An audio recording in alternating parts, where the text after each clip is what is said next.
বন্ধুরা, ফুটবল জগতে এমন কিছু প্লেয়ার রয়েছে যাদের গতির সামনে অনেক প্লেয়াররা হার মেনে যায় এবং তারা যে গতিতে দৌড়াতে পারে তা হয়তো আপনি ভিডিওতে দেখে বুঝতে পারবেন না, কিন্তু যখন শুনবেন তাদের গতি একটি চিতাবাঘের মতো তখন হয়তো আপনার একটু শুনতে অবাকও লাগতে পারে। আর কিছু প্লেয়ার এমনও রয়েছে যারা মনে হয় হুসেন বোল্টকেও পিছে ফেলে দিবে। জি হ্যাঁ বন্ধুরা, তো আজকের এই ভিডিওতে আমরা দেখতে চলেছি ফুটবল ইতিহাসের এমন কিছু ফুটবলারদেরকে যাদের গতির সাথে কেউ টেক্কা দিতে পারে না। তো প্রথমেই 10 নম্বরে রয়েছে মোহাম্মদ সালাহ। 2017 সালে লিভারপুল ক্লাবে সালাহ জয়েন করার পরে তার খেলার মধ্যে অনেক পরিবর্তন চলে আসে এবং তার খেলার মধ্যে এতটা চেঞ্জ চলে আসবে এটা কেউ ভাবতেও পারেনি এবং তার ফিজিক্যাল ফিটনেসের মধ্যেও অনেকটা পরিবর্তন চলে আসে। সে নিজেকে এমন ভাবে তৈরি করে নেয় যে অন্যান্য প্লেয়াররা তাকে যেন থাই না পায় এবং তার যে টাইট পজিশন এবং বল নিয়ে ড্রিবলিং করার যে কনফিডেন্স রয়েছে তা অন্যান্য প্লেয়ারের মধ্যে খুবই কমই দেখা যায়। আর সে ফুটবল যেভাবে খেলে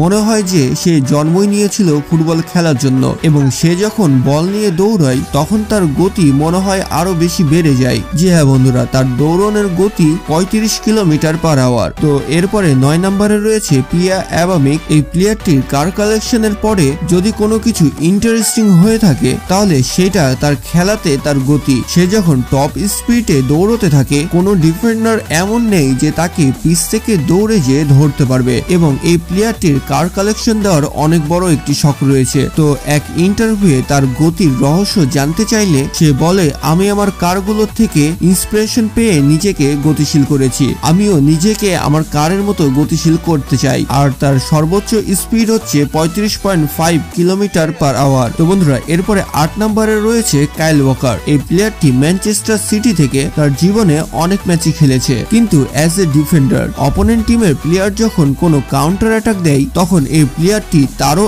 আগে যে বল ধরে নেয়, কারণ তার দৌড়ানোর গতি এত বেশি যে অপোনেন্ট টিমের প্লেয়াররা তার সাথে দৌড়ে এগিয়ে যেতে পারে না এবং ফুটওয়ার্কে দৌড়ার সময় তাকে দেখে মনে হয় সে কোনো চিতাবাঘ, কারণ তার দৌড়নের গতি এতই বেশি হয়ে থাকে। জি হ্যাঁ বন্ধুরা, তার টপ স্পিড হচ্ছে 35.71 কিলোমিটার পার আওয়ার। তো বন্ধুরা, এরপরে 7 নম্বরে রয়েছে আর্লিং হল্যান্ড। আপনি যদি ফুটবল লাভার হয়ে থাকেন তাহলে এই প্লেয়ারটিকে চিনেন না এটা কখনো হতেই পারে না। আর্লিং হল্যান্ড এমন একটি প্লেয়ার যাকে নিয়ে সবসময় আলোচনা সমালোচনা লেগেই থাকে, আর সে এত দ্রুত দৌড়তে পারে তার লম্বা লম্বা ঘোড়ার মতো পায়ের জন্য। জি হ্যাঁ বন্ধুরা, এই প্লেয়ারটি যতটা লম্বা তত লম্বা হয়তো একটি ঘোড়াও হয় না এবং তার লং স্টিপ দিয়ে যখন সে দৌড়তে থাকে তখন অনেক প্লেয়ারদেরই তাকে ধরার সাধ্যে থাকে না। আর তার টপ স্পিড হচ্ছে 36.04 কিলোমিটার পার আওয়ার।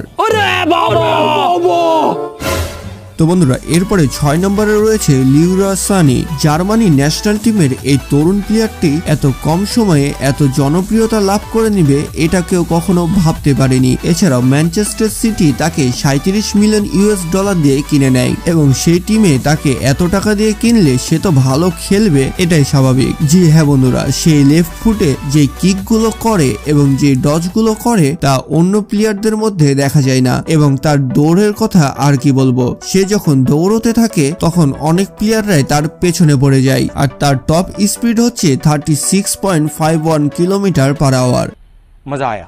তো বন্ধুরা, এরপরে 5 নম্বরে রয়েছে কিলিয়ান এমবাপ্পে। এমবাপ্পের স্পিড সম্পর্কে আপনাদেরকে আর কিছু বলে দিতে হবে বলে মনে হয় না, কারণ তাকে খেলার মধ্যেই দেখা যায় সে যে স্পিড গুলো দেয় তা অন্যান্য সকল প্লেয়াররা কিন্তু সবসময় দেয় না, কিন্তু এই প্লেয়ারটির খেলার প্রতি যে প্যাশন রয়েছে তা আসলে অসাধারণ। তো এছাড়াও এবার তো গোল্ডেন বুটের অ্যাওয়ার্ডটাও সে পেল, কিন্তু এর আগের বার একটি ওয়ার্ল্ড কাপ জিতার পরেও এবার তাকে খালি হাতেই ফিরতে হলো। কিন্তু ফুটবল ইতিহাসে যে সে একটি ছাপ ছড়াতে চলেছে সেটা কিন্তু খুব কম মানুষই জানে। আপনি যদি তার সম্পর্কে বিস্তারিত জানতে চান তাহলে উপরে থাকা এই আই বাটনে ক্লিক করে দেখে আসতে পারেন। আচ্ছা ঠিক আছে। সে যখন দৌড়ায় তখন তাকে চিতাবাঘের থেকে কম মনে হয় না, কারণ অন্যান্য প্লেয়াররা এভাবে পিছে পড়ে থেকে যায় আর তার সর্বোচ্চ স্পিড হচ্ছে 36.08 কিলোমিটার পার আওয়ার।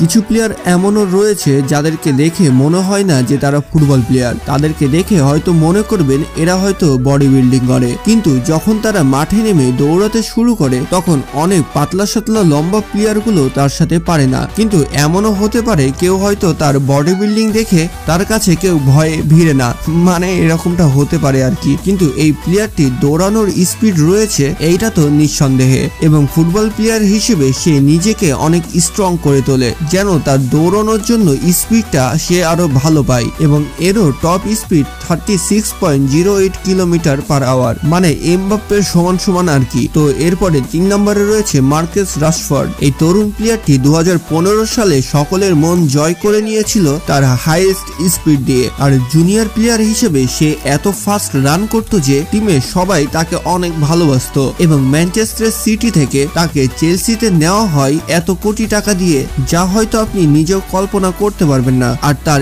স্ট্রেন্থ দেখে অনেকেই তার ভক্ত হয়ে পড়েছে। সে যেভাবে কাউন্টার অ্যাটাক দেওয়ার সময় দৌড়ে যায় ডিফেন্ডাররা তার সাথে দৌড়াতে পারে না, এবং তার হাই স্পিড রেকর্ড হচ্ছে 36.30 কিলোমিটার পার আওয়ার। তো বন্ধুরা এরপরে 2 নম্বরে রয়েছে আশরাফ হাকিমি। যখন একটি টিমে কয়েকটি ভালো প্লেয়ার একসাথে ঢুকে যায় তখন সেই টিমকে হারানো অনেকটা ইম্পসিবল হয়ে পড়ে। জি হ্যাঁ বন্ধুরা, পিএসজি তে যেখানে এমবাপ্পে, মেসি, নেইমার রয়েছে সেখানে যদি আশরাফ হাকিমের মতো আরেকটি প্লেয়ার থাকে তাহলে সেই টিমকে হারানো আসলে ইম্পসিবল হয়ে পড়ে। এই ইটালিয়ান প্লেয়ারটি যেভাবে ড্রিবলিং করে সামনের দিকে এগিয়ে যায় উইথাউট বল আর উইথ বল, তাকে কেউ ধরতে পারে না। আসলে ফুটবলে ডিফেন্ডারদেরকে অত দৌড়াতে হয় না, কিন্তু আশরাফ হাকিম ডিফেন্ডার হওয়া সত্ত্বেও যে স্পিডটা দেয় তা অন্যান্য প্লেয়ারদের কাছে থাকে না, এমনকি সে ডিফেন্ডিং থেকে উঠে যেয়ে ওপরে যে গোল করে এসেছে। এবং এই 4টি প্লেয়ারকে মিলে পিএসজি ক্লাব যে এখন অনেক স্ট্রং তা বোঝাই যায়। যেখানে 2টা